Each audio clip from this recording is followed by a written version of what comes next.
तुषार, तुमने मेरे mummy papa को यहाँ आने से मना किया है क्या? हाँ हाँ किया है मना। पता नहीं फालतू की बातें कर रहे थे बहकी बहकी। ये क्या बदतमीजी है तुषार, क्यों किया तुमने ऐसा? हाँ यही कह रहे थे कि हम लोग अब तुम लोगों के साथ ही रहेंगे, बेटे और बहू ने घर से निकाल दिया है, यही सब फालतू की बातें। तुषार, मैंने तुम्हें कल बताया था ना कि मम्मी पापा की भाभी से बहुत बुरी लड़ाई हो गई है और भाभी तो उन्हें अपने घर में रखने को तैयार ही नहीं है। इसलिए मैंने उन्हें बोला कि आप हमारे घर आ जाओ, हमारे साथ रहो। अरे मैं उनकी बेटी हूँ, मेरा भी उनके प्रति कुछ फर्ज बनता है। देखो साक्षी, उनका बेटा नहीं हूं मैं, दामाद हूँ। चलता है कि एक आधे दिन आ गए, महीने में एक बार या हफ्ते में एक बार आ गए, इतना बहुत है। ये नहीं कि यहीं आके बस जाए। अरे उनकी उम्र हो गई है यार, वो इस उम्र में कहाँ भटकेंगे सड़कों पर। तुमने एक बार भी मुझसे पूछना सही नहीं समझा, खुद ही मना कर दिया। यार मुझे एक बात बताओ, कि मेरा घर है या धर्मशाला कि कोई भी मुंह उठा के इस घर में आ जाएगा और रहने लग जाएगा? वो तुम्हारे मम्मी पापा हैं, मेरे सास ससुर, उनका घर नहीं है, ये मेरा घर है, समझे? पता नहीं तुम्हें क्या हो गया है, ये सब क्या बोले जा रहे हो? अरे वो मेरे माँ बाप हैं, जन्म दिया उन्होंने मुझे, मेरा भी हक बनता है उनके ऊपर, मेरा फर्ज बनता है। And for your kind information, ये घर जितना तुम्हारा है ना उतना मेरा भी है। और अब ऐसा होगा क्या इस घर में कि मैं अपनी मर्जी से अपने मम्मी पापा को भी नहीं बुला सकती? नहीं, यहाँ नहीं रह सकते, क्योंकि तुमने ही रूल बनाया था ना कि इस घर में बुजुर्ग नहीं रह सकते। अगर रह ही सकते थे तो मेरे मम्मी पापा को मैं यहाँ पे रखने के लिए तैयार था।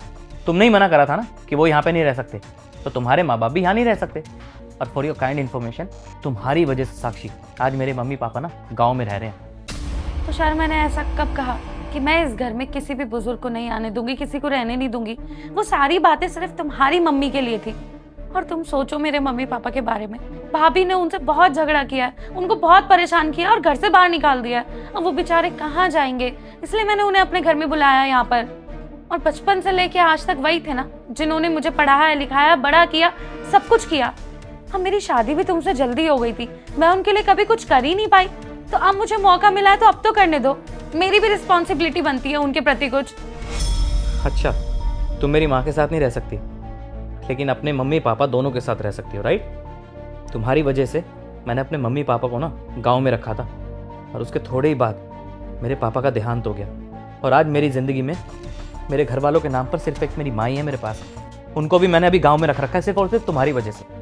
लेकिन तुम्हें मेरी माँ के साथ रहने में बहुत सारी प्रॉब्लम है, लेकिन अपने मम्मी पापा को इस घर में लाने में कोई दिक्कत नहीं है। अरे तुम मेरी बात समझने की कोशिश क्यों नहीं कर रहे हो? अब तो मैं पैसे कमाती हूँ अच्छे खासे, अगर वो इस घर में आके रहेंगे तो मैं उनका खर्चा खुद उठा लूंगी, तुम पे कोई जिम्मेदारी नहीं आएगी उनकी। उस टाइम जब तुमने बोला कि मेरी मम्मी इस घर में नहीं रह सकती, तो मैंने तुम्हारी बात की इज्जत रखी और उनको गाँव में रहने दिया। लेकिन अब जब तुम कह रही हो कि तुम्हारे मम्मी पापा इस घर में आने, तो मैं अब मना कर रहा हूँ कि वो इस घर में नहीं आने चाहिए, समझी तुम? और अब जब तुम्हारे मम्मी पापा पे आई तो तुम अपना ही रूल तोड़ने के लिए तैयार होगी। देखो, मैं उनका दामाद हूँ, और वैसे भी उनकी सारी जिम्मेदारी ना उनके बेटे को उठानी चाहिए, ना कि हम लोगों को। तुषार प्लीज प्लीज मेरी बात समझने की कोशिश क्यों नहीं कर रहे हो तुम? मेरी बात को समझो। बचपन से लेके आज तक मेरे मम्मी पापा ने मेरे हर नखरे उठाए, कभी किसी चीज के लिए मना नहीं किया। आज मैं उन्हें अपने घर में आने से मना कर दूं, अरे कितना बुरा फील होगा उनको। अच्छा, मैं तो पता नहीं आसमान से टपका हूँ, है ना? अरे मेरी जिम्मेदारी भी बनती है अपने माँ बाप के प्रति, लेकिन तुम्हारे कहने पे मैंने अपने मम्मी को गाँव में रखा है। अरे मेरी भी कुछ जिम्मेदारी बनती है कि इस उम्र में मैं अपनी माँ का ख्याल रखूं, लेकिन सिर्फ और सिर्फ तुम्हारी वजह से मैं उनको इस घर में नहीं ला पा रहा। देखो, मैंने पहले बोल दिया, तुम्हारे माँ बाप की जिम्मेदारी हमारी नहीं है, तुम्हारे भाई की है, समझी तुम? तो उसे ये सब निभाने दो और ये सब भूल जाओ, उनको इस घर में लाने की कोई ज़रूरत नहीं है। और वैसे भी साक्षी, हर माँ ना अपने बेटे के लिए क्या कुछ नहीं करती, बहुत सेक्रीफाइस करती है अपनी लाइफ को लेकर, अपनी ख्वाहिशें मार देती है ताकि वो अपने बच्चे की ख्वाहिशें पूरी कर सके। मेरी माँ ने मेरे लिए बहुत सहा है, उन्होंने बहुत मेहनत की है, समझी तुम? लेकिन इस उम्र में जब मुझे उनकी सेवा करनी चाहिए, आज मैंने उन्हें अपने हाल पे छोड़ रखा है। तुम्हें पता है, जब मैंने तुम्हारे कहने पे उनको बोला था कि माँ आप हमारे साथ नहीं रह सकते, आप गाँव में ही रहिए, क्योंकि साक्षी को बहुत ज़्यादा प्रॉब्लम होती है, तब पता है उन्होंने क्या बोला था? कि बेटा कोई बात नहीं, मैं तो बूढ़ी हूँ, अकेली हूँ, मेरी ज़िंदगी कितनी रह गई, मैं अकेले जी लूँगी, जितना जीना था मैंने जी लिया, लेकिन अब तुम और बहू अच्छे से रहो, मैं नहीं चाहती कि मेरी वजह से तुम लोगों को कोई तकलीफ हो। ये बोला था उन्होंने, और वो चुपचाप बिना कुछ कहे चली गई यहाँ से, और अभी भी गांव में रह रही है। कभी सोचा है तुमने कि वो अकेले कैसे मैनेज करती होंगी, कैसे रहती होंगी वो? अरे उनको अपने बेटे की याद नहीं आती होगी क्या? उनको नहीं मन करता होगा हमारे साथ रहने का? लेकिन सिर्फ और सिर्फ तुम्हारी वजह से ना आज माँ हमसे अलग रह रही है। तुम्हारी सारी बातें ठीक है तुषार, लेकिन मेरी तरफ से भी तो समझो, मेरी जिम्मेदारी का क्या? अरे कौन सी जिम्मेदारी की बात कर रही हो साक्षी? तुम्हारे माँ बाप के लिए तुम्हारी जिम्मेदारी अब नहीं बनती है। अरे तुम्हारा भाई तो एक नंबर का नीच आदमी है, उसको ख्याल रखना चाहिए अपने माँ बाप का। देखो तुम्हारे माँ बाप की जिम्मेदारी तुम्हारे लिए तब तक ही थी जब तक तुम्हारी शादी नहीं हो जाती। अब तुम्हारी शादी हो गई है तो तुम्हारे माँ बाप का फर्ज भी अदा हो चुका है, समझी तुम? और अब से तुम्हारे माँ बाप की जिम्मेदारी तुम्हारे भाई के ऊपर है, ना कि तुम्हारे ऊपर। और हाँ, रही मेरी जिम्मेदारियों की बात, मेरी जिम्मेदारी तुम हो ना कि तुम्हारे माँ बाप। तुम्हारा ख्याल रखने का फर्ज मेरा है, ना कि तुम्हारे माँ बाप का। और हाँ, मेरा फर्ज तुम्हारे अलावा ना तुम्हारे माँ बाप के ऊपर नहीं, मेरी माँ के ऊपर है, बल्कि उनकी जगह मुझे मेरी माँ का ख्याल रखना चाहिए इस उम्र में, और तुम्हारे भाई को तुम्हारे माँ बाप का। देखो साक्षी, अगर तुम्हें मेरी बात समझ आ गई तो ठीक है, अदरवाइज तुम्हारे ऊपर है।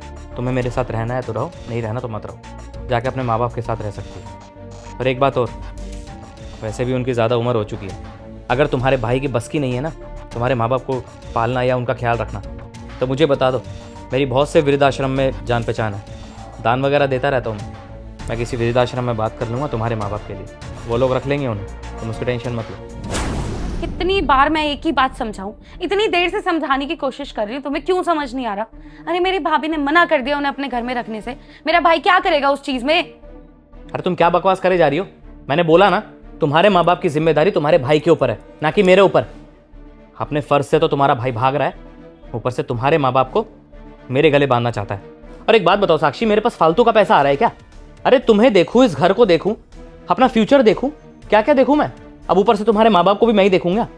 देखो मेरे पास ना फालतू का पैसा नहीं है, और अगर फालतू का पैसा होता भी ना तब भी मैं तुम्हारे माँ बाप को इस घर में घुसने नहीं देता, क्योंकि वो मेरी नहीं तुम्हारे भाई की जिम्मेदारी है।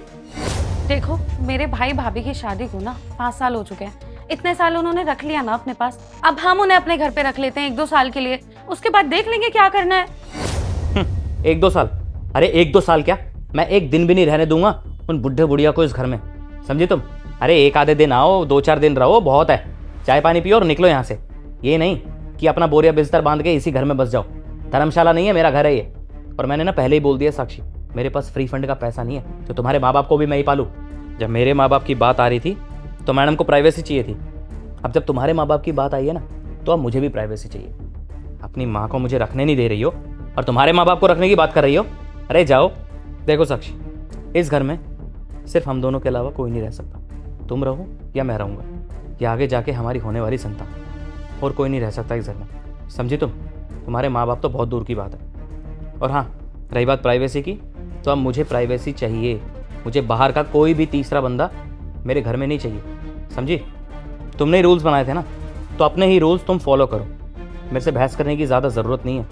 अरे पूरे मोहल्ले में ना कटवा रखी है मेरी, लोग तरह तरह की बातें करते हैं, बोलते हैं कि इतना बड़ा हो गया बेटा, शादीशुदा हो गया और अपनी माँ को नहीं रख पा रहा है, अपनी माँ को गाँव भेज दिया, वो बेचारी कैसे रह रही होगी, एक बार भी तरस नहीं आता इसे अपनी माँ पे। ये सब सुनना पड़ता है मुझे, और अभी अपने माँ बाप को रहने की बात कर रही है। देखो अब अगर तुम्हें नहीं समझ आ रहा है ना तो मेरी बात कान खोल के सुन लो, या तो तुम मान जाओ कि मेरे मम्मी पापा इस घर में आके रहने लग जाएं, या फिर मैं तुम्हारे साथ नहीं रहूंगी, चली जाऊंगी इस घर को छोड़कर और तुम्हें ना डिवोर्स दे दूंगी। अच्छा, तो तुम अब मुझे डाइवोर्स की धमकी दोगी?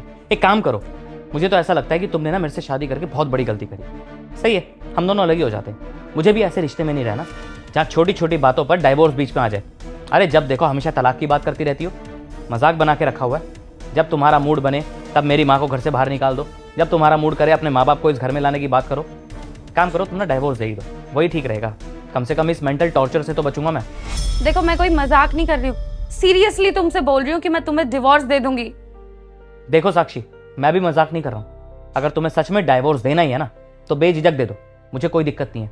लेकिन एक बात मेरी कान खोल के सुन लो, तुम्हारे माँ बाप इस घर में नहीं आएंगे तो नहीं आएंगे, बात खत्म। ठीक है तुषार, अब अगर तुमने फैसला ले ही लिया है तो मैं अपने मम्मी पापा को फोन कर कर बोल दूंगी कि उनके दामाद चाहते हैं कि वो इस घर में कभी ना आए। मैं कर देती हूँ फोन, कर लेंगे बेचारे कुछ ना कुछ, कैसे भी मैनेज करेंगे। ठीक है,